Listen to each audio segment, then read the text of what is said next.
sou da Carta Maior, jornalista da Carta Maior, e nós vamos dar início agora à nossa mesa, a crise do neoliberalismo e os rumos da esquerda do século XXI. Eu quero, antes de mais nada, chamar os nossos convidados, os nossos palestrantes aqui para a mesa. Em primeiro lugar, o professor de Economia da Unicamp, Luiz Gonzaga Beluso, um dos editores sócios da Carta Capital e professor da FACAMP, a Faculdade de Campinas.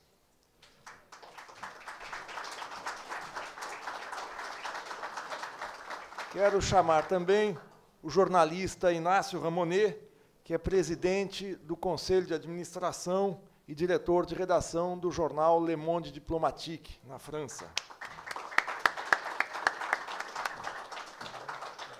Quero chamar o embaixador Samuel Pinheiro Guimarães, nosso alto representante no Mercosul e ex-secretário-geral do Ministério das Relações Exteriores e ex-ministro da Secretaria de Assuntos Estratégicos da Presidência da República. Todos à minha direita? Você? Não, posso ficar à tua esquerda. E o professor Mário Barcum, doutor em Ciências Econômicas pela Universidade Pierre Mendes, França, Pierre Mendes não sei se o nome é esse, eu anotei aqui, de Grenoble, e professor de Economia da Universidade de Buenos Aires e professor de Economia da Universidade La Matança. Eu quero registrar a presença aqui, que muito nos honra, do prefeito de Porto Alegre, José Fortunati, do professor da PUC de São Paulo, Ladislau Dalbor, do ex-prefeito Raul Ponte, do secretário-geral do Conselho Latino-Americano de Ciências Sociais, sociólogo Emir Sader, o Joaquim Palhares, diretor da Carta Maior. Depois vamos mencionar mais presenças que temos aí. Eu quero, antes de começar, falar um pouco desse evento, da importância desse evento e da importância da presença de Carta Maior no Fórum Social Temático de Porto Alegre. Carta Maior tem tudo a ver com Porto Alegre, não só porque o nosso diretor, Joaquim Palhares, é da terra, mas porque a Carta Maior nasceu aqui e nasceu durante o primeiro Fórum Social em 2001. Então, estamos comemorando 11 anos, e nesses 11 anos a Carta Maior reuniu o que há de melhor na intelectualidade brasileira e no jornalismo brasileiro e produziu cotidianamente um acompanhamento estrito, próximo do andamento da vida política e cultural brasileira. A história desses 11 anos, do final do governo Fernando Henrique, os dois governos Lula e agora o governo Dilma, estão presentes e passam pela Carta Maior. Não é que a história passa em Carta Maior, mas a Carta Maior acompanhou de maneira muito próxima, com análises, reportagens. Temos sucursal em Brasília, temos correspondentes no Rio de Janeiro, em Porto Alegre, a nossa sede é em São Paulo.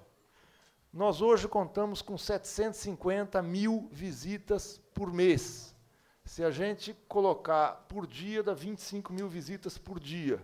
É algo expressivo e que vem crescendo ao longo dos anos, e somos lidos em 104 países.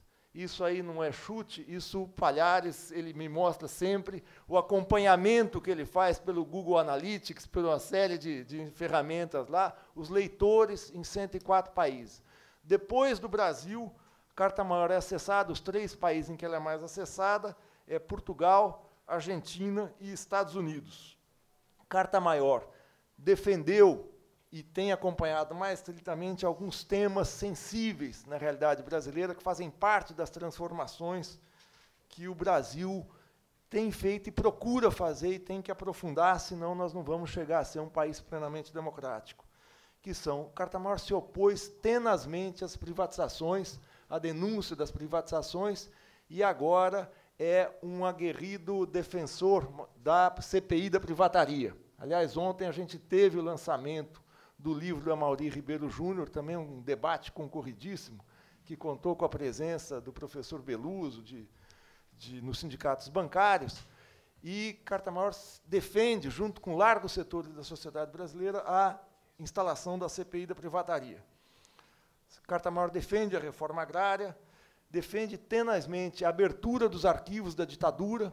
Aliás, como lembrou o delegado Protógenes ontem, nós temos 2 comissões da verdade para serem instaladas. A primeira é a Comissão da Verdade, estrito sensu, para que o entulho da ditadura venha à luz e saibamos a verdade, o que aconteceu nesses anos. O outro é a outra Comissão da Verdade, que é a Comissão da Verdade do neoliberalismo, que é a CPI da privataria. O entulho dos anos 90, o entulho desses anos difíceis da vida brasileira precisam vir à luz. Defendemos a regulamentação da mídia, regulamentação democrática, ao contrário do que os setores da grande mídia e da grande imprensa falam, que nós queremos, nós, não nós, Carta Maior, mas nós, os setores democráticos da sociedade brasileira, queremos impor um garrote à censura à imprensa. Ao contrário, nós queremos que mais vozes tenham expressão, mais gente possa falar e se colocar na imprensa, na mídia, nas telas, nas teles, em toda parte.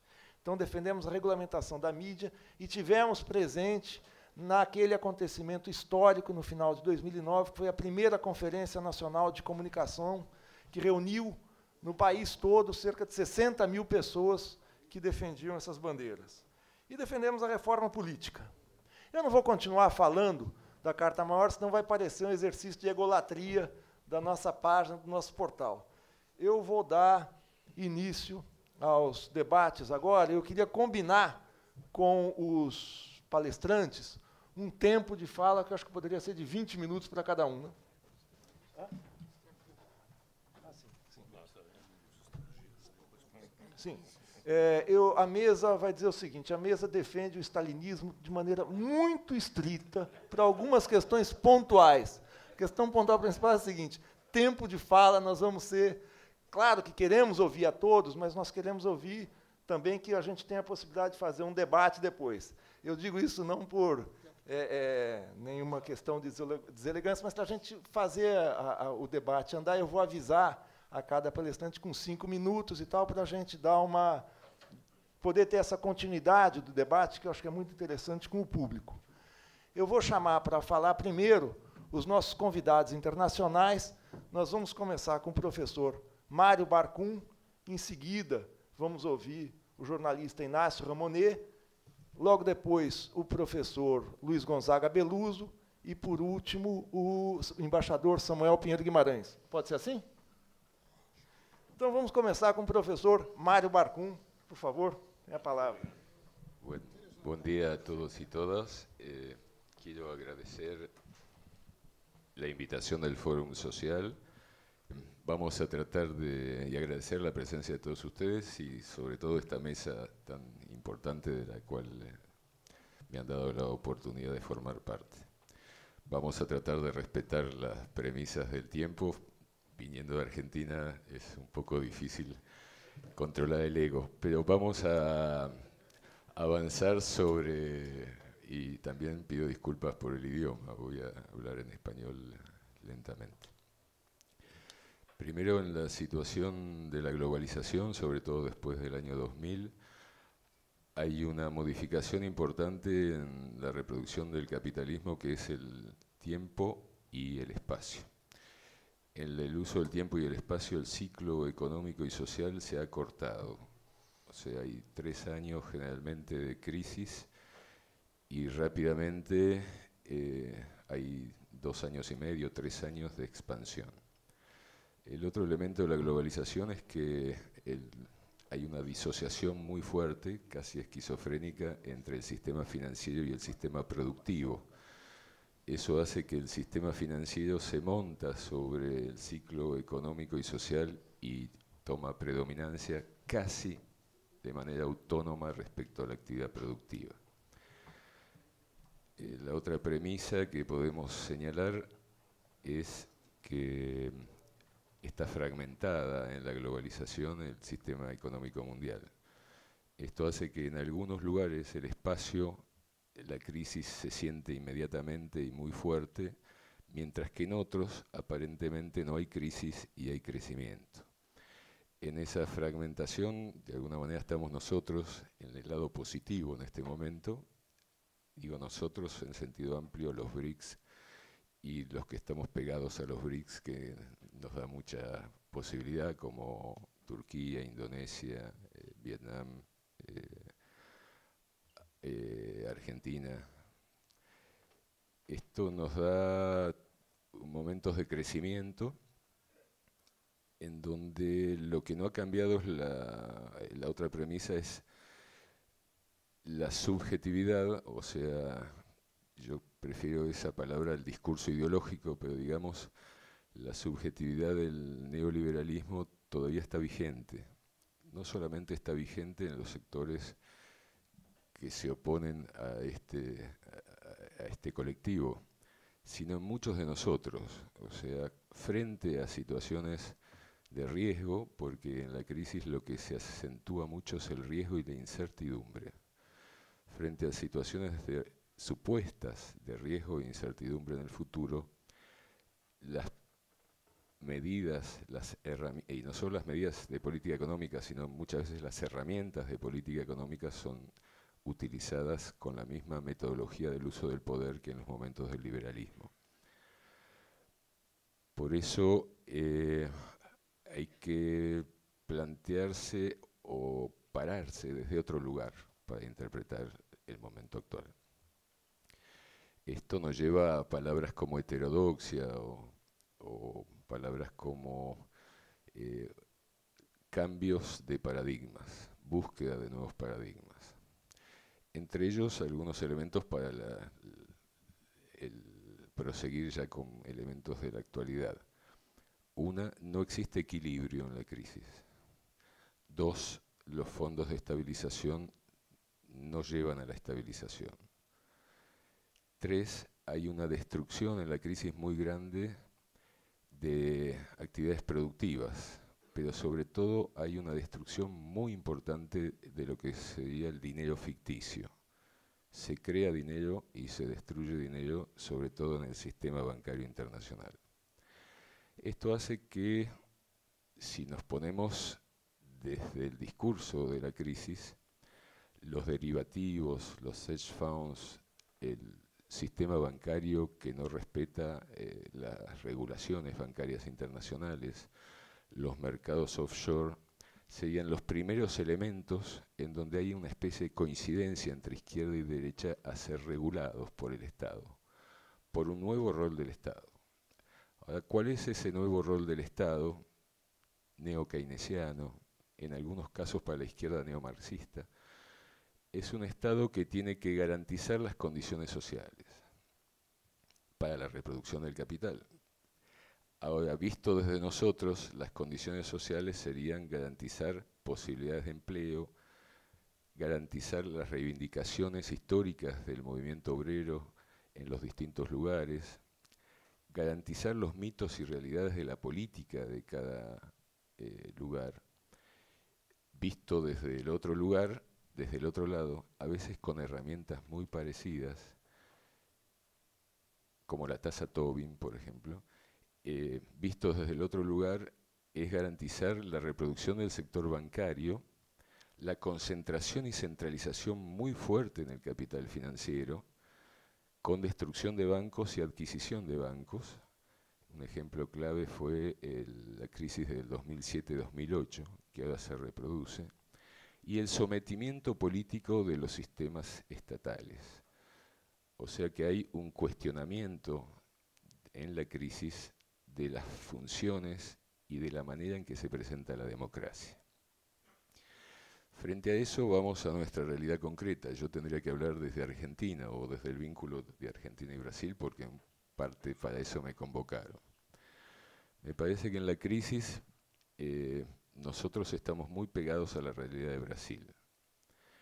Si Brasil modifica, y ahí vamos a las herramientas típicas del neoliberalismo, uno de nuestros defectos es que la primera herramienta que usamos es monetaria frente a la crisis financiera y es el tipo de cambio. Entonces, si Brasil revalúa 1%, nosotros creemos que nos facilita el comercio exterior. si Brasil devalúa 1% el real, nosotros tenemos que tomar medidas inmediatamente desde el punto de vista productivo. Esto es como se ve de izquierda o derecha, pero desde los funcionarios de la política económica. El otro tema es la tasa de juros. O sea, si Brasil tiene una tasa de juros muy fuerte, atrae mucha volatilidad de capital, pero al mismo tiempo genera una situación interna de dificultad para el crédito a nivel industrial y productivo.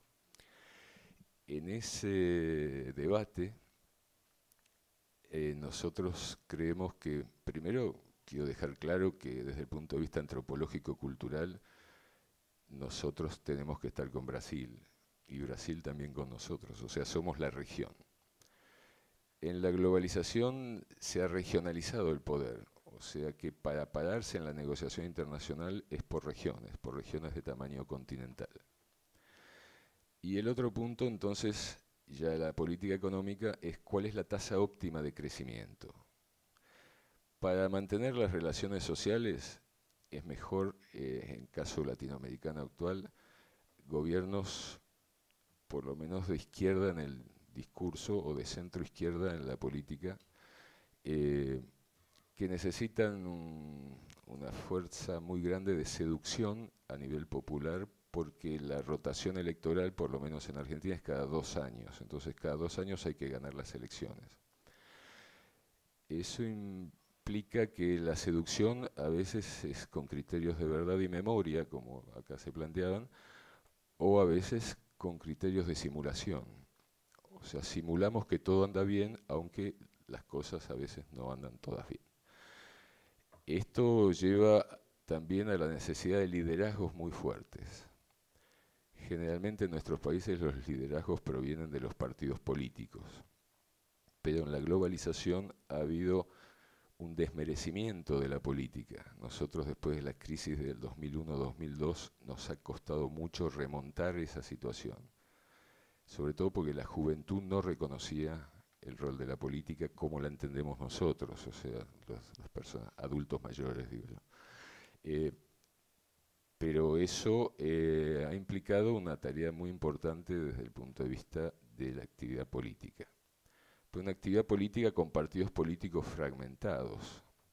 Nosotros culturalmente tenemos como definición de partido político más importante o más popular el peronismo.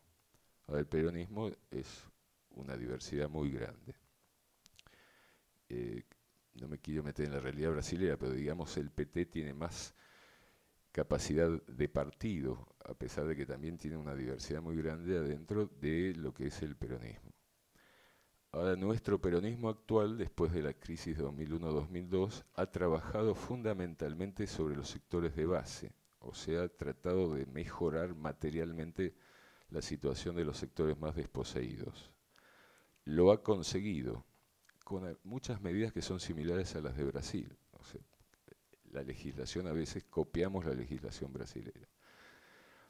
Eso ha acrecentado la demanda interna y ha permitido dar poder adquisitivo a los sectores más desposeídos. Se acompañó mucho con el crédito, con el cartón de crédito. O sea, eso también ha mejorado la situación de los de abajo. Pero ha mejorado materialmente la situación de los de abajo. ¿Eso qué significa? Que la conciencia social no acompaña a la misma velocidad. Y las formas de organización de la conciencia social. El otro elemento que la crisis no nos permitió dar una maduración más grande en la metodología del uso del poder. Entonces la metodología sigue siendo muy parecida. Ayer escuchábamos en la presentación del libro y a mí me aparecían en la memoria, porque uno todavía tiene memoria, pero rememora sobre todo. Y rememoraba nuestras privatizaciones y los temas son idénticos y parecidos, cambian el nombre de las personas, pero incluso hay personas idénticas, o sea, pegadas. Esto genera que lo que Lacan llamaba forclusión, o sea, hay elementos de la memoria que nosotros tenemos negados, los tenemos tapados, no nos queremos acordar. Reaparecen ante cada situación muy concreta. en esta forclusión nosotros tenemos que pensar que en la crisis, cada vez que hay una crisis, las condiciones objetivas son para un aumento de conciencia social, pero la realidad es totalmente la contraria. O sea, se va hacia la derecha. La salida nuestra de la crisis fue con un 40% de destrucción del equipo de capital y con un 45% de desocupación. Eso fue en el año 2002, 2003, 2004 hasta el 2005. 2005-2007 nosotros crecimos muy fuertemente. 2007 hubo una inducción propia que adelantó la crisis. ¿Qué significa eso? Y lo digo porque algunos elementos de la política económica actual llaman a eso. Se veía que iba a venir una crisis internacional, entonces el Estado aplica medidas similares de ajuste a las que tradicionalmente criticamos del Fondo Monetario. Las aplicamos nosotros. O sea, provocamos una recesión. Aumentamos la retención de dineros en los bancos, le generamos liquidez bancaria, le anulamos la sobreexposición porque la tasa de juros es muy alta y reducimos el crédito. Entonces generamos una crisis interna de producción. Nosotros le agregamos la crisis política, una provocación al sector productor agrícola, y ahí se paró el campo. Cuando se para la agricultura en Argentina, tiene un rebote en todo el ámbito local. O sea, nosotros fuimos a la recesión. Eso es porque en la tasa de crecimiento, en lugar de pensar que teníamos que seguir creciendo el 9-10%, dijimos vamos a crecer el 3-4% para evitar la recesión. Esto lo digo porque actualmente pasa exactamente lo mismo. Argentina creció a 9.3% el año pasado. Y ahora se busca que baje el crecimiento al 5%. Brasil quiere llevar el crecimiento al 3.5% para evitar la recesión.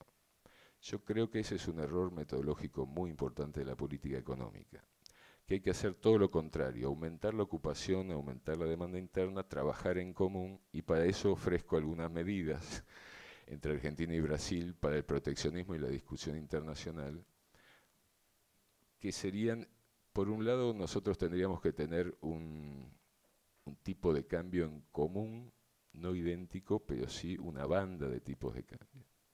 Tenemos que aumentar lo que se llama los swap o los intercambios, entre comillas, compensados, no usando moneda clave internacional o usando la POCA, ese el dólar estadounidense. Esto a largo plazo fracasa, es lo que se llama el barter, pero a corto plazo es muy importante para evitar los impactos de la competencia internacional a nivel de mercaderías. Porque los BRICS están creciendo, pero la competencia ahora no es tanto con el producto europeo, sino con el producto chino, o con el producto de Vietnam, de Malasia, de Indonesia, que vienen a valores muy bajos. Entonces va a haber una pelea, llamémoslo, entre pobres, entre periféricos, por el comercio internacional. El otro elemento es que, como el vínculo nuestro es antropológico-cultural, no tenemos que traer pelea con Brasil. Eso algunos funcionarios argentinos a veces no lo entienden y generan trabas al comercio entre nosotros que son ridículas, pero que existen. Y el otro elemento clave me parece es que hay que darse una política de inversión pública en común, en infraestructura sobre todo, y en apoyo a la pequeña y mediana empresa. En el momento actual es al revés. El crédito público apoya a las grandes empresas para una expansión internacional competitiva. Esto genera un corrimiento, porque las grandes empresas a su vez demandan crédito en la banca privada y entonces los grandes bancos privados se acrecientan. Como me están dejando poco tiempo, vamos a ir terminando. Creo que el futuro de la izquierda, que es el otro tema que nos convocaban, es una izquierda que tiene que dirimirse entre transformar o mutar. O sea, o somos una izquierda para mejorar la gestión de la crisis capitalista y para controlar a la sociedad de abajo, o sea, para dar un discurso que impida que frente a la cantidad de desocupación y frente a la cronificación de los pobres, ellos generen una revuelta, generen disturbios. para eso servimos nosotros, por lo menos el peronismo en Argentina siempre ha servido una parte para eso, o para una transformación real, revolucionaria, en donde habría que tener un nuevo paradigma en el sistema para salir de la crisis. Esas son medidas que hacen a generar que los partidos políticos sigan teniendo un trabajo de base y un debate permanente, una formación de cuadros permanentes y tratar de que en el Estado estén los mejores cuadros de gestión. La demanda actual es una demanda de mejora en la gestión del Estado cuando el gobierno es de izquierda o de centro izquierda. Esto en América Latina es muy importante. Y es utilizar los mitos históricos, pero para darles una conciencia de futuro. No es fácil, nuestra tendencia es a negociar y a generar una permanencia en el poder, aunque a veces el poder se diluye en el sistema financiero internacional. Bueno, muchas gracias.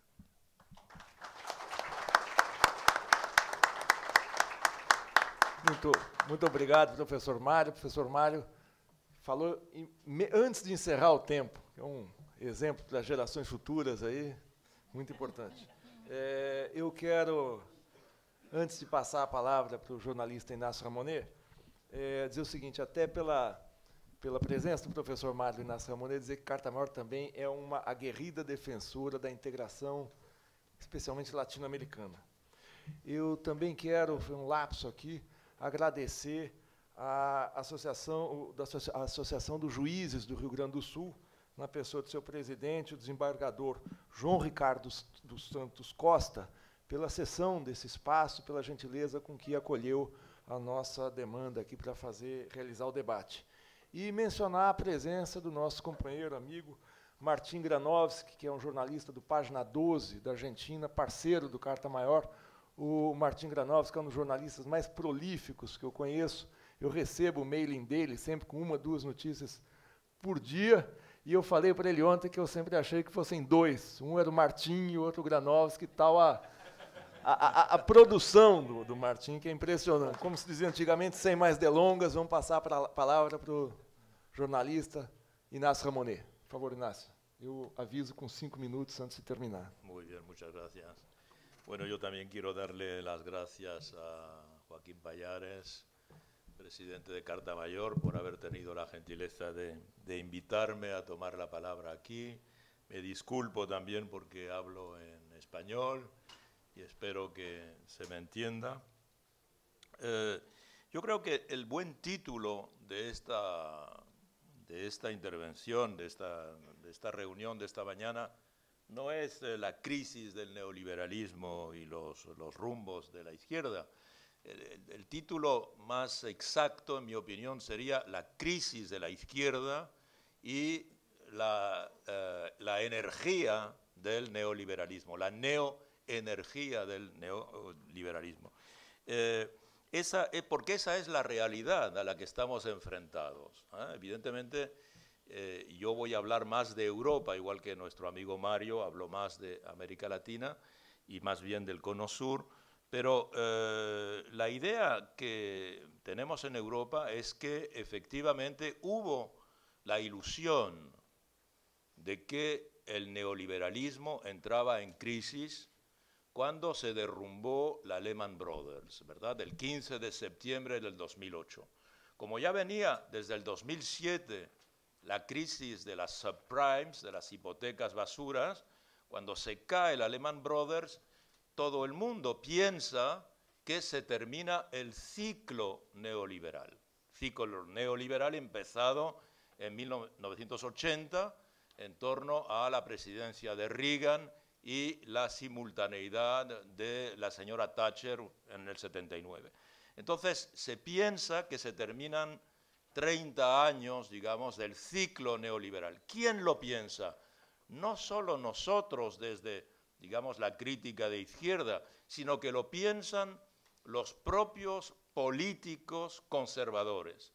En los G20, las reuniones de G20 que se multiplican después de la caída de la Lehman Brothers, todos los dirigentes políticos, empezando por Sarkozy, pasando por Brown en aquella época, etcétera, hablan de que es necesario regresar a la regulación del capitalismo. ¿Qué es el neoliberalismo? La desregulación de los mercados. Y en ese momento todo el mundo habla de la necesidad de regular los mercados, la necesidad del regreso de la política.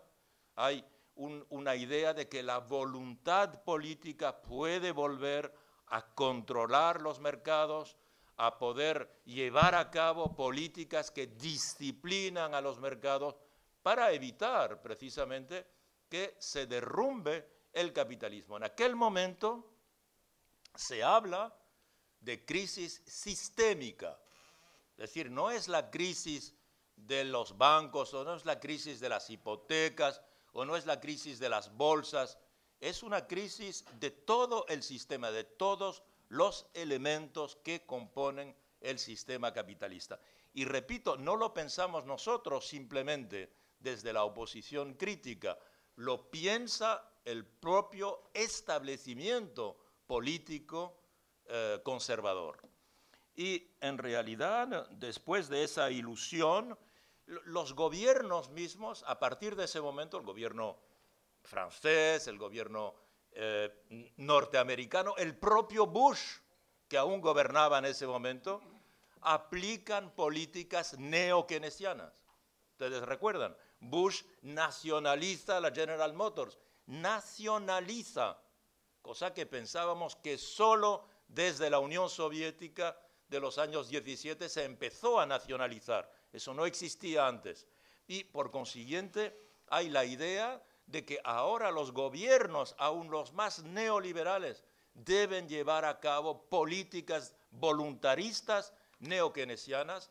Se hacen planes, recuerdan el primer plan de relanzamiento de la economía, lo hace Bush también, 800.000 millones de dólares lanzados en la economía para que el sistema no se agote.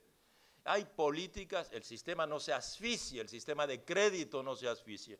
Hay una voluntad de que el Estado de nuevo tiene que jugar un papel, porque el mercado no funciona. Luego el Estado debe de nuevo tener, y esto lo piensan hasta aquellos que querían acabar con el Estado, o sea, los neoliberales que están gobernando en algunos países y ellos mismos llevan a cabo estas políticas. Y precisamente los estados, por una parte, ayudan a los bancos, miles de millones en Europa, se entregan miles de millones para ayudar a los bancos, los estados se endeudan para ayudar al sistema bancario y por otra parte lanzan programas de creación de empleo masivo, empleo subvencionado por los estados.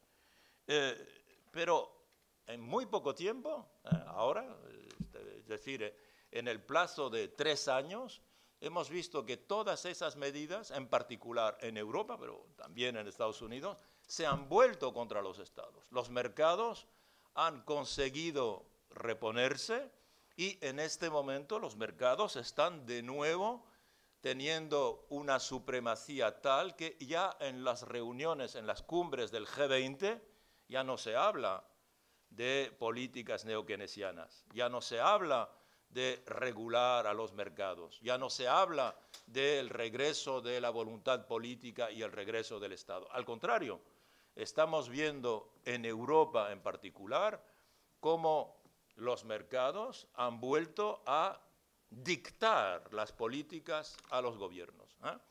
Cuando yo digo mercados, ¿de qué estoy hablando? Es una palabra que nosotros utilizamos mucho, los mercados, ¿verdad? Y en definitiva, ¿de qué estamos hablando? ¿Qué son los mercados? Les voy a dar 2 o 3 indicaciones. Los mercados es un conjunto de bancos de inversión, de compañías de seguros, de fondos de pensión y de fondos especulativos, los hedge funds célebres, que compran y venden esencialmente 4 tipos de activos: divisas, acciones, bonos de los estados y productos derivados. Eso es lo que llamamos los mercados. Es algo relativamente sencillo de definir. ¿Y cuál es el peso de los mercados. Les voy a dar dos cifras para que vean cuál es la fuerza de los mercados. Digamos, ¿cuál es el PIB mundial? ¿Cuál es la riqueza que todo el mundo produce en un año? La riqueza producida en un año está estimada por el Fondo Monetario Internacional en 45 billones de euros, más o menos, digamos, 50 billones de dólares. Billones, ojo, billones es millón de millones, ¿ok? No billón americano. Billón americano es 1.000 millones. Trillones aquí, trillones, ok. 50 trillones de dólares. Ese es el PIB mundial. Bien. ¿Cuál es, digamos, el volumen monetario, financiero, que los mercados manejan en un año? Por una parte tenemos 50 trillones. Los mercados manejan 3.500 trillones de dólares. Por una parte 45, por otra parte 3.500 trillones. Esa relación quiere decir que los mercados son 75 veces más poderosos que lo que todas las economías producen como riqueza en un año. ¿Ok? Es decir, a partir de ese momento nos damos cuenta que cuando los mercados atacan a un país, especulan sobre su deuda, especulan sobre sus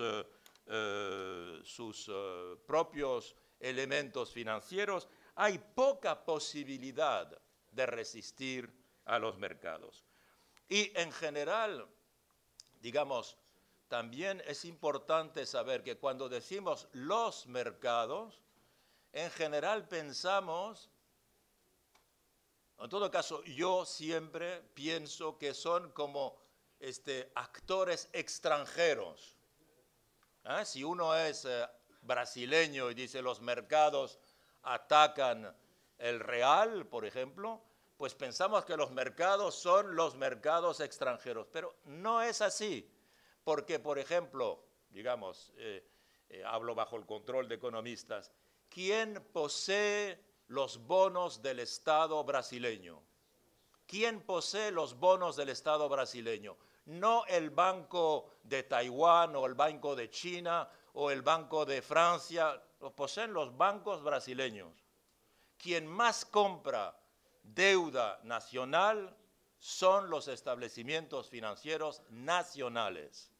Por consiguiente, y eso es lo que ocurre en Europa en este momento, la especulación contra la deuda europea no está hecha por los bancos latinoamericanos o árabes o japoneses, una parte pequeña, 25%, pero 75% de la especulación es nacional, digamos, es interior. No son ataques desde el exterior, son ataques del interior, lo que complica evidentemente la lógica de lo que estamos diciendo.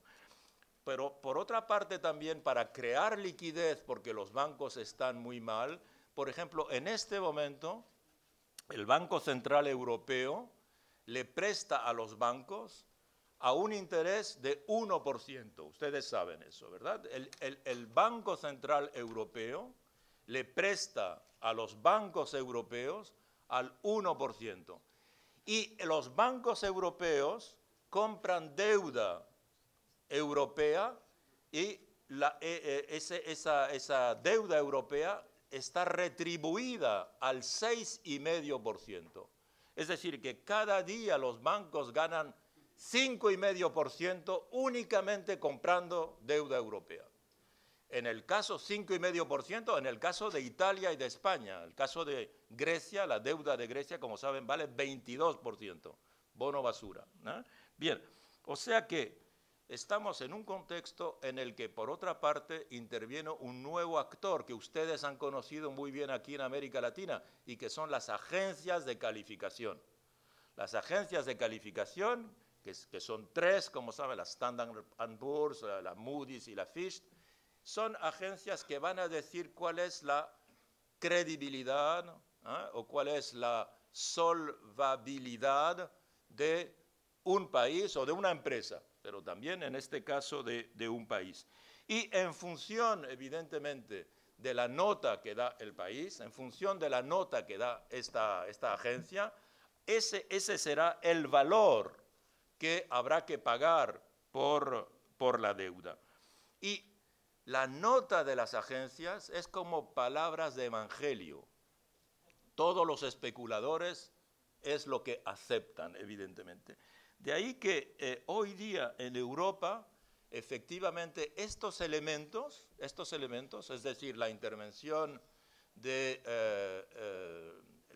Banco Central Europeo asociado al FMI, y por ejemplo podemos plantearnos la pregunta siguiente: ¿cómo es que la Unión Europea, que es la primera potencia comercial del mundo, y la Unión Europea, que tiene algunos de los países más importantes económicamente del mundo, Alemania, Francia, Reino Unido, Italia, cómo es posible que el Banco Central Europeo necesite la ayuda del Fondo Monetario Internacional?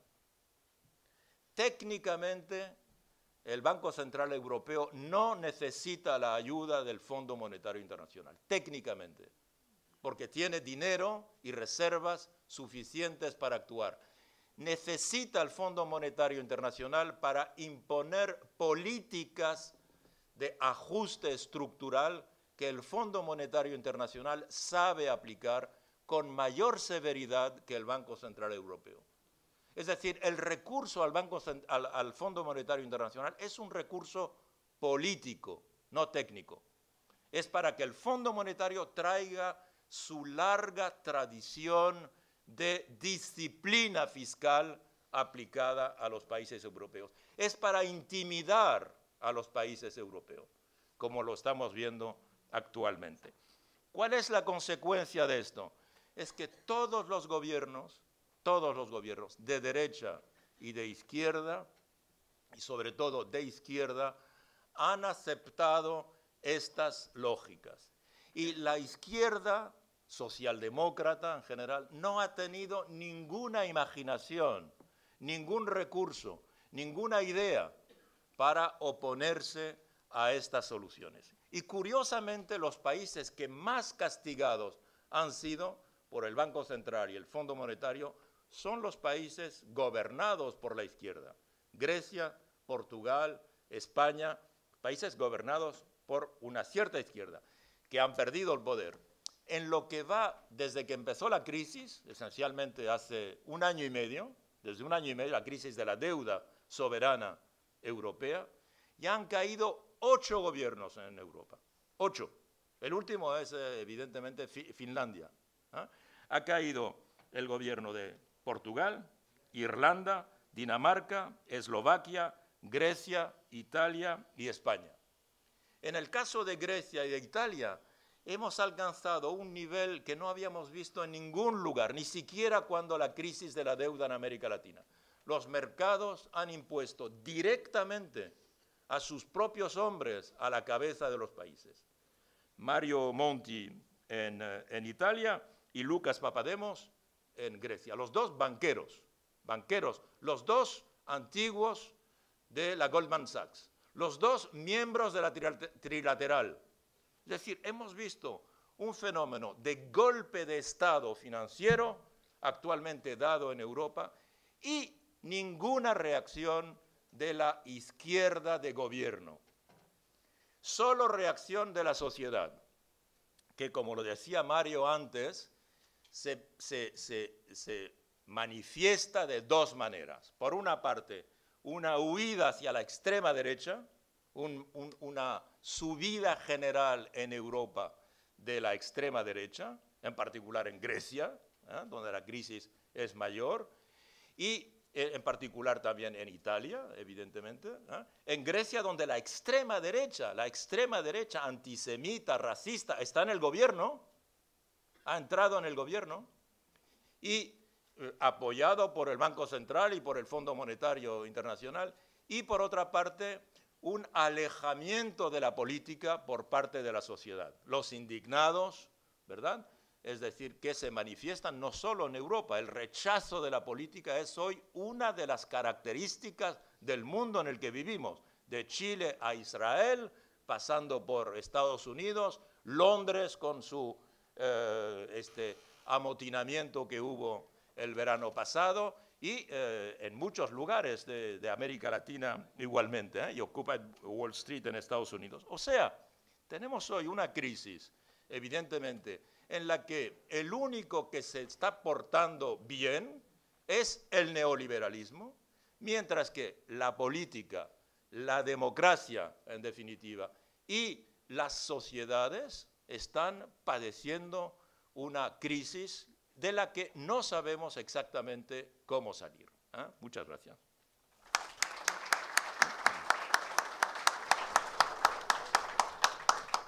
Muito obrigado, Inácio Ramonet. Nós vamos passar a palavra agora ao economista Luiz Gonzaga Beluso, que eu não apresentei, mas todos sabem, o Beluso também acumulou as funções, de, além de brilhante economista, de ex-presidente do Palmeiras, né, que ele acumulou a função de ex. Ele foi presidente do Palmeiras, mas vai falar hoje sobre economia. Ou sobre o jogo de ontem. Ficou conhecido. Não, eu tive a incumbência de tentar promover, estou promovendo uma revolução democrática no Palmeiras.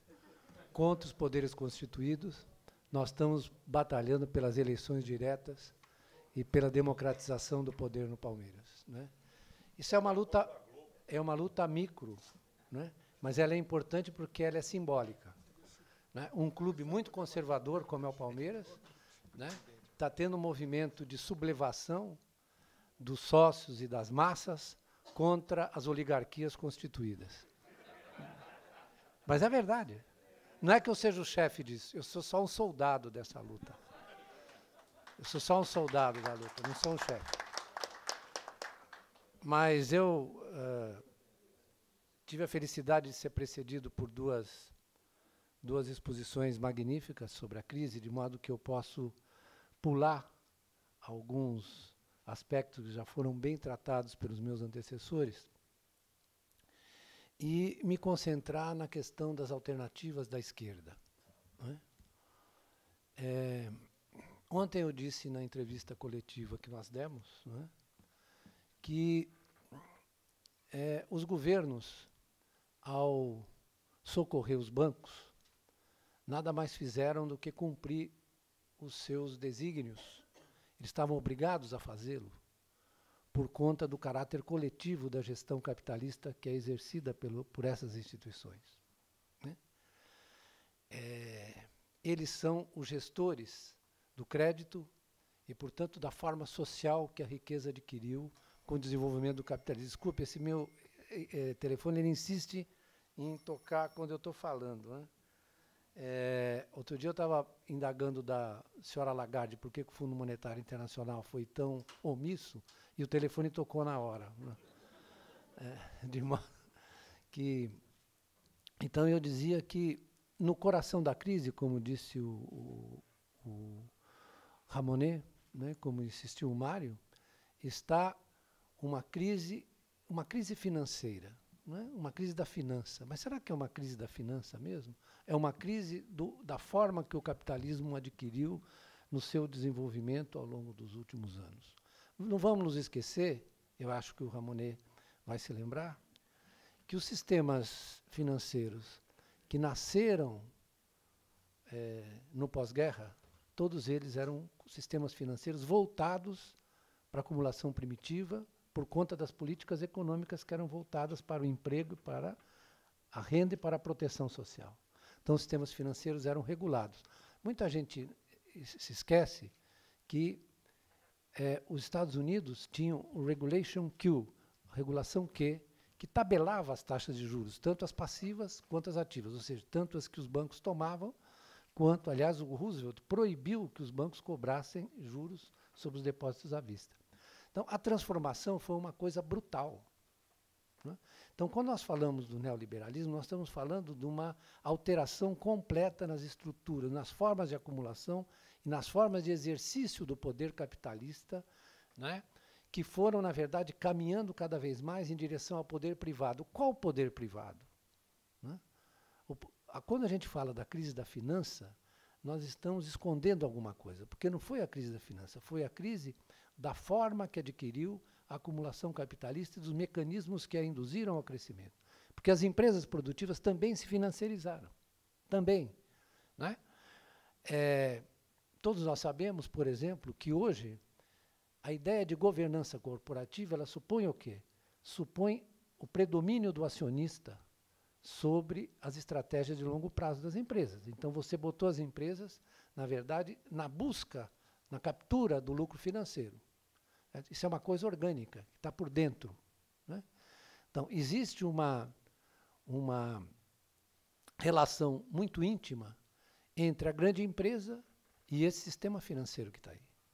É impossível nós explicarmos a maciça, por exemplo, a maciça migração de empresas do centro para a periferia de mão de obra barata e custos baixos e taxas de câmbio controladas, sem nós compreendermos como funciona esse contubérnio entre a grande empresa e o sistema financeiro. Né? Essa mobilidade que o capital adquiriu se deve a essa transformação do sistema financeiro. Né? Isso é que permitiu que as tendências naturais do capitalismo, já no pós-guerra, que na verdade estavam, de certa forma, disciplinadas por um sistema financeiro que era controlado e que estava voltado para as economias domésticas, né?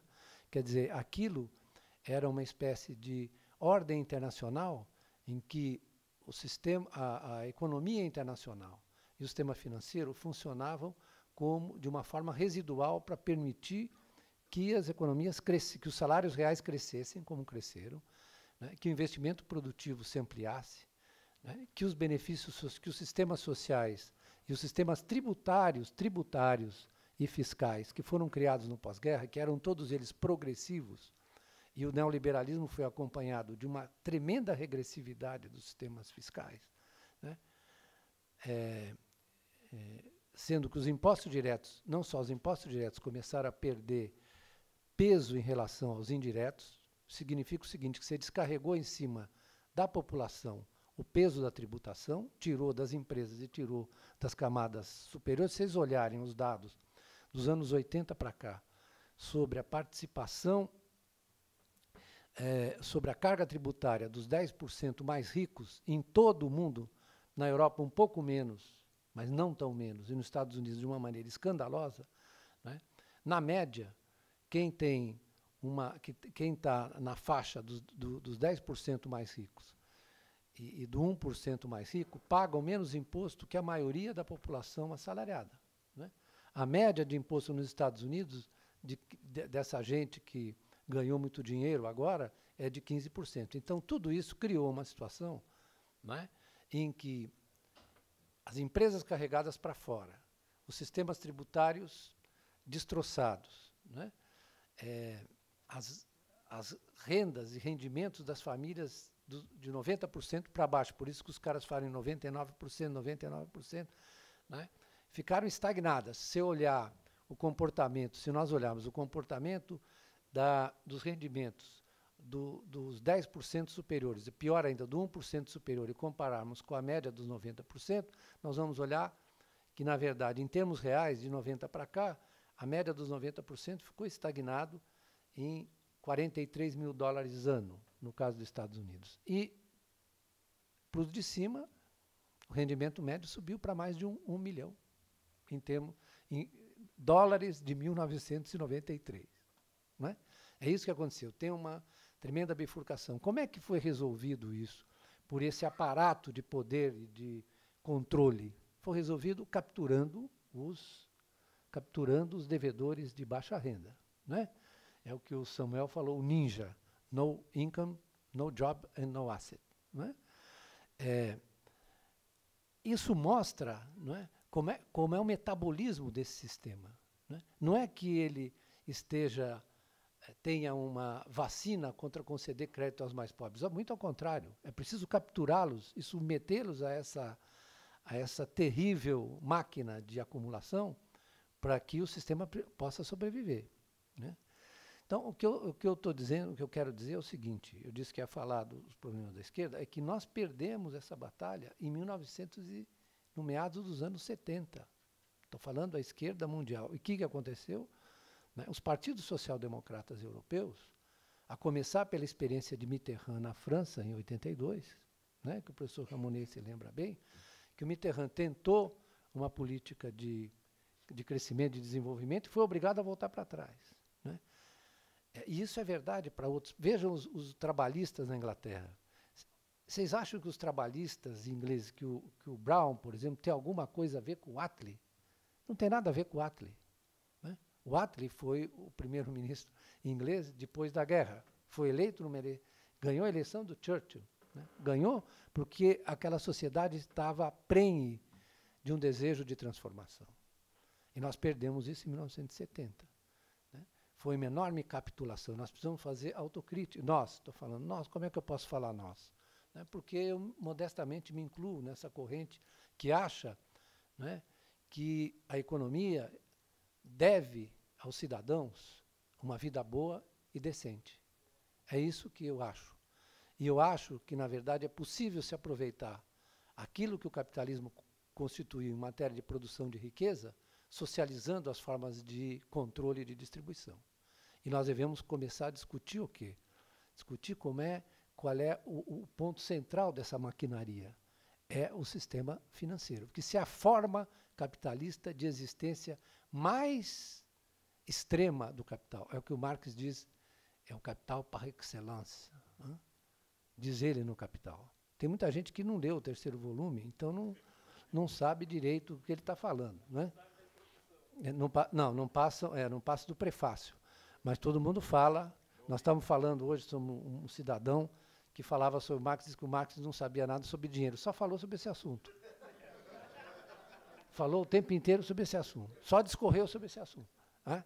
Não, é um dos maiores teóricos do dinheiro e da finança que eu costumo dizer, juntamente com o Keynes, que é posterior e que se inspirou muito nele, não confessava, mas se inspirou. Né? O Keynes, quando escreve os trabalhos preparatórios, ele diz, vou partir da Pregnant Observation of Karl Marx, que o sistema capitalista funciona de acordo com essa regra simples, dinheiro, mercadoria, mais dinheiro. Né? É assim que ele criou o conceito de demanda efetiva. Mas, enfim, isso não tem nada a ver com o que nós estamos falando, ou tem muito a ver. Mas o que eu quero dizer é o seguinte, a questão que o Ramonet e o Mário colocaram é que os governos, né, socorreram, no primeiro momento, com uma linguagem de que eles transporiam essas limitações do neoliberalismo e adotariam políticas mais compatíveis, digamos, com o que seria o paradigma keynesiano. Logo em seguida eles voltaram, depois que socorreram, eles submeteram ao poder do sistema financeiro. Então hoje o que você está assistindo é o seguinte, eu fui socorrido pelos Estados nacionais, pelo Banco Central Europeu, que, aliás, diga-se, eu às vezes me regozijo um pouco com o fato da Europa estar passando por isso, porque quando nós passávamos eles achavam que nós éramos incompetentes. Né? Então, é a Schadenfreude, não é correto politicamente isso, mas eu devo dizer que eu fico achando graça. Eu fico achando um pouco de graça nos sofrimentos que eles têm. Né? Porque eu me lembro, quando eu era secretário de Política Econômica, que nós estávamos renegociando a dívida externa brasileira, e que eu ia falar com o seu Trichet, que era o presidente do Clube de Paris, que arrogantemente o francês dizia coisas, né, absolutamente inacreditáveis. Você se lembra disso, Samuel? Né, para nós, né? E nós tínhamos, eu e o Paulo Nogueira Batista, que é muito pior que eu, porque ele é muito mal criado, é um mal criado bem educado. Né? O Paulo Nogueira Batista dizia coisas inacreditáveis para ele. Né? Não, ele dizia assim, o Paulo dizia o seguinte, olha, nos anos 30, o Keynes escreveu sobre a questão das transferências de recursos reais para o exterior. Né? E o Trichet respondeu para o Paulo Nogueira Batista, eu acho que o senhor está totalmente enganado. Eu falei, não estou enganado. O senhor é que não leu o texto do Keynes sobre. Eu até quase me afundei na cadeira, porque eu não chego a esses extremos, mas o Paulo era durão. Mas, enfim, o que eu quero dizer hoje é que as alternativas estão postas aí. Eu não sei se nós vamos estar à altura de responder a elas, né? Pela nossa divisão, pelo nosso fracionamento, pela nossa dificuldade, às vezes, pela nossa tendência a entender essas coisas de uma maneira muito, muito imediatista. Eu diria, não adianta nós nos concentrarmos nas pessoas. Isso não é um problema de pessoas, isso é um problema sistêmico. É um problema do sistema, como ele funciona. Então, nós temos a obrigação de perquirir isso a fundo, né, e chegar ao núcleo da questão. A minha opinião é a mesma desse autor dos 3 volumes que eu acabei de citar, né, que diz o seguinte: o socialismo vai nascer da luta política, né, de transformadora do capitalismo. Isso é um ponto de partida muito claro, muito simples. Nós vamos reinventar a sociedade. Nós vamos partir da sociedade que o capitalismo inventou, né, com a sua capacidade de coletivizar os sistemas de poder, de coletivizar o sistema de produção e, portanto, de deixar... Isso o Lenin também disse, né? Eu não estou repetindo, estou dizendo uma banalidade. O Lenin também disse, quando o Lenin viu o sistema de crédito capitalista, ele falou, está aí uma grande invenção para o socialismo, né? Disse isso. Estou dizendo uma mentira? Não disse isso. Então, eu quero deixar essa mensagem aqui, que as utopias têm que ser construídas, de acordo com a minha concepção, a partir das realidades que estão criadas pelo capitalismo, que o capitalismo nos ofereceu. Olha, está aqui. Basta vocês mudarem a relação de propriedade, né? Porque basta vocês mudarem a relação de propriedade. Mas não precisa... E depois tem o seguinte, vou dar uma outra mensagem, né? O que aconteceu com o socialismo real, né? Como diz o meu amigo João Manuel Cardoso de Mello, o Stalin queria acabar com o dinheiro e com o mercado. É um erro. O mercado pode ser um instrumento do socialismo, né? Porque não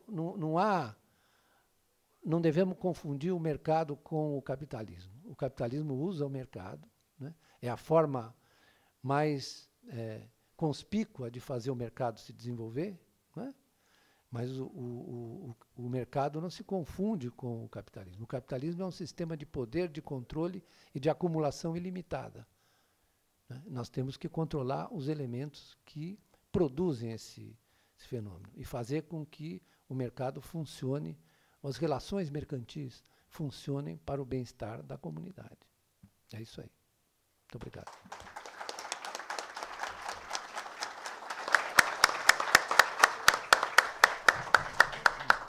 Obrigado, Beluso. Eu estou vivamente impressionado. A gente está discutindo política e economia, e os nossos palestrantes têm sido extremamente econômicos com o tempo. Todo mundo terminou antes do tempo, feito exposições sintéticas e brilhantes aqui.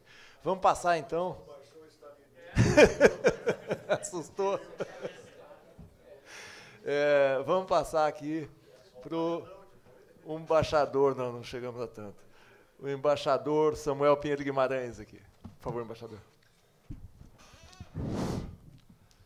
Bem, eu vou me restringir a fazer alguns comentários sobre o tema, depois das exposições anteriores, né? Eu queria fazer um comentário inicial de que, historicamente, digamos, as conquistas, as modificações no sistema capitalista decorreram de lutas extraordinárias, né? A revista Economista, tão lida hoje em dia por altas autoridades, era contra a redução do número de horas de trabalho. Só para se ter uma ideia, e as horas de trabalho eram 12 por dia. Eram contrários, né? Enfim. Então, perdão, 119, né? Enfim, de modo que todas as conquistas da esquerda, dos movimentos sindicais, dos partidos socialistas, do Partido Comunista, e tudo isso redunda numa série de conquistas. Muito bem. Então, com o fim da União Soviética, o grande inimigo, sistema alternativo com todos os seus defeitos, etc., mas foi o sistema que se colocou historicamente, que eu me lembre, se coloca contra o sistema capitalista econômico, contra as formas políticas do sistema capitalista, que variam desde a monarquia absoluta, né, as ditaduras mais vexatórias, né, escabrosas, né, até sistemas parlamentares, presidenciais, assim por diante, né, democráticos às vezes, né, são as formas políticas que o sistema capitalista adota de acordo com as circunstâncias, né. Enfim, então com a queda e a desintegração da União Soviética, né, pelo grande herói capitalista, Mikhail Gorbachev, perto de Mikhail Gorbachev, outros líderes são de pequena significação, né? Não é verdade? Então, a partir daí, todo o movimento natural, político, do capitalismo, se bem como disse o Beluso, começa antes. Começa com a pregação de Hayek e outros depois da Segunda Guerra Mundial, que nunca haviam se conformado com a utilização do Estado para redistribuir renda. O quê? Sociedade Saint-Pélerin. Sociedade Saint-Pélerin, um nome maravilhoso. Saint-Pélerin, que coisa extraordinária. Né? Cabia numa Hayek, não sei se Friedman já estava, não. Não. Os 3 ou 4, né? Aquele von Mises também. Né? Enfim. Então, o objetivo deles era, digamos, fazer com que a sociedade funcionasse naturalmente, normalmente. Isto é, o que é o funcionamento natural da sociedade? É a exploração, não é outra. Historicamente, né, foram uma série de lutas. Né? Vocês podem imaginar a luta de Espartacus em Roma, né, do exército dos gladiadores, né, e outros, tantos outros. Né? Então, tiveram a oportunidade de procurar começar a reverter mais celeremente, né, todas as conquistas que haviam sido feitas. É isso que... E aí, utilizando naturalmente o Estado fora, não sei se o que eu estou dizendo é correto, mas talvez o Estado fora da União Soviética, da China, de alguns outros países, nunca foi propriamente controlado por outros, a não ser aquelas classes hegemônicas. Estavam ali usando o Estado, né, assim como, sei lá, né, a classe hegemônica brasileira, no período do Império, usava o Estado para organizar e manter a escravidão.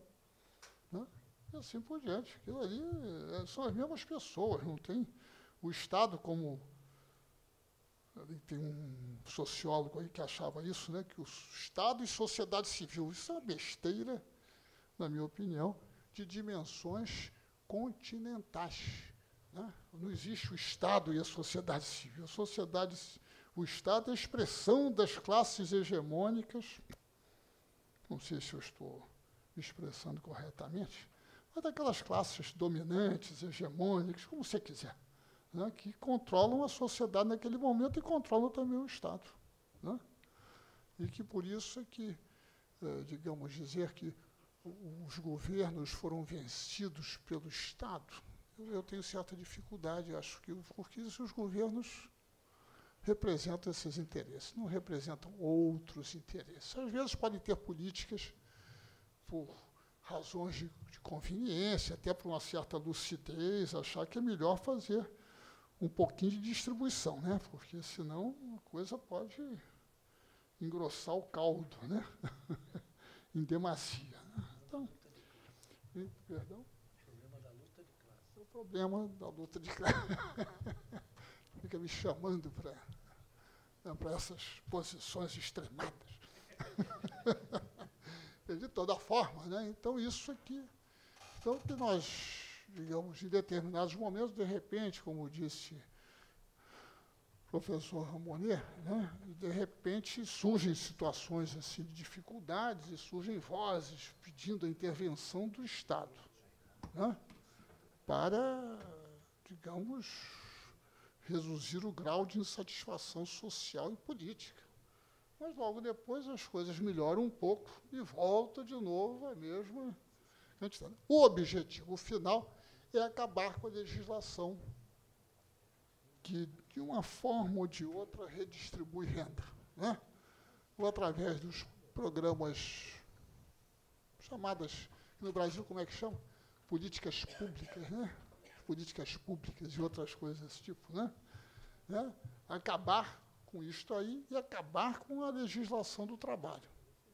Neste processo, a emergência da China, naturalmente o novo, eu preciso também pensar um pouco sobre isso. Não existe a China. A China existe tanto quanto... São figuras de estilo, né? O Brasil, a Argentina. Eu não consigo ser apresentado ao Brasil. Apertar a mão do Brasil, não consigo. Eu posso até apertar a mão da presidenta, mas do Brasil é uma figura, uma coisa assim, uma pessoa jurídica. Né? Portanto, pessoa jurídica não dá para apertar a mão. Né? Então, quando falam com alegria na imprensa brasileira dos lucros do Bradesco ou de qualquer outro banco, se esquece que quem recebe os lucros não é o Bradesco. O Bradesco não recebe lucro, recebem os acionistas do Bradesco, que são seres humanos, por incrível que pareça, parecidos com nós. Conosco, por incrível que pareça, né? Coisa extraordinária. Né? A renda do senhor Mitney, esse senhor que é candidato, no ano passado, se eu não me engano, foi de mais ou menos quase 2 milhões de dólares por mês. 2 milhões de dólares por mês. Nós não sabíamos nem como gastar esse dinheiro, teríamos dificuldade em gastar esse dinheiro. Né? É difícil, muita grana, 2 milhões de dólares por mês, não é por ano. Né? Não é verdade? Outros, naturalmente, que com consultorias bem articuladas, podem ter lucros bastante semelhantes. Né? Não chega a tanto, né? Não chega a tanto, né? Mas parecido. Né? É próximo, mais ou menos. Então, digamos, o que se coloca hoje em dia é que está havendo um processo, que eu havia mencionado ontem na entrevista, que é, de um lado, uma crise econômica nos países tradicionais capitalistas. Né? Europa, Estados Unidos, países tradicionais capitalistas. Né? Mas a crise não é das suas grandes empresas, não. Essas estão muito bem, tendo resultados muito positivos. Né? Estão na China, porque estão na China, estão no mundo. Lá da General Motors, por exemplo, ele está pouco, enfim, para ele, do ponto de vista empresarial, não é importante que uma fábrica da General Motors tenha fechado nos Estados Unidos, isso não é relevante. É como se fizesse fechado no Utah e aberto em Nebraska, sei lá onde. É a mesma coisa, abriu na China, onde as margens de lucro são extraordinárias, tema pouco analisado. As margens de lucro na China são extraordinárias, como disse aqui o Mário havia comentado antes, que visitou fábricas na China em que os indivíduos, soldadores, não têm proteção de rosto, não tem nada, é tudo condições que hoje os capitalistas, o mercado tem horror a essa palavra, são os capitalistas, né? Os capitalistas, que também não tem banco, não tem instituição financeira. Lá atrás tem as pessoas, né? Que as pessoas advogam para os seus operários. Olha, se vocês não se comportarem, não se adaptarem e aceitarem a flexibilização do mercado de trabalho, etc., nós vamos para a China. Ou vamos ali para a Europa Oriental, ou sei lá para onde. Né? Isso pode chegar aqui também, porque a pretexto da redução dos direitos, ou melhor, a pretexto de um certo tratamento ao trabalho, não uma visão assim, tratamento ao trabalho que é dado na China, de repente, esse tratamento também é dado na Europa, e aqui também outros não hesitarão em advogar a mesma coisa. Isso tudo é ultrapassado, são práticas ultrapassadas e tudo, é preciso competir, né? Competir, né? Então, digamos, na realidade, o capitalismo está muito bem. Se pudermos partir da ideia de que o capitalismo também é uma figura abstrata, né? As grandes, as mega empresas multinacionais. Quem está mal são as pequenas empresas e médias empresas nos centros tradicionais, porque essas perderam ali coisa que não existiu na crise anterior, porque os sistemas financeiros, como você disse, inclusive, os sistemas produtivos eram muito mais nacionais. Então, a crise nacional fazia com que as classes hegemônicas tradicionais naqueles países pressionassem o governo e aceitassem certas medidas. Não é preciso regular o setor financeiro, é preciso fazer isso, é preciso investir, enfim. Eles aceitavam. Hoje em dia não aceitam, não estão interessados nisso, porque estão tendo resultados que consideram, do ponto de vista da administração, como é que se chama? O board, né? O board, né? O conselho de administração, que tantos brasileiros se beneficiam do conselho de administração de empresas, né? Coisa tão agradável, né? Poucas reuniões e belos, como é que se chama? Prolabore, não. Tem jeton. Belos jetons, né? Se beneficiam e tudo, alegremente, por serviços ou prestados ou serviços futuros a prestar, né? Enfim, coisa muito agradável. Muito bem. Enfim, então o sistema capitalista vai muito bem obrigado, e retomou a sua estratégia, que é de, digamos, reduzir tanto quanto possível, se possível eliminar, os sistemas de redistribuição, para que o sistema seja compatível com a sua filosofia. Isso é, as pessoas, ou, às vezes, há outras tendências curiosas, todos têm que ser empresários, né, que é uma tendênciazinha, pequena e média empresa ali, todo mundo vai virar empresário, né? Empresário de si mesmo, da sua própria força de trabalho. E outras coisas dessas, e outras sandices, né? Para dizer o mínimo, né? Mas, enfim, de combate a todas as conquistas sociais, todo tipo, condições de trabalho, salário mínimo, condições de aposentadoria e assim por diante, né? Não é verdade? Então, eles estão em plena força. E nós aqui estamos diante de uma situação difícil, quer dizer, os movimentos de esquerda estão diante de uma situação difícil. E eu acho que a primeira tarefa é a luta para preservar as conquistas, porque preservar de grande, tanto quanto possível, né?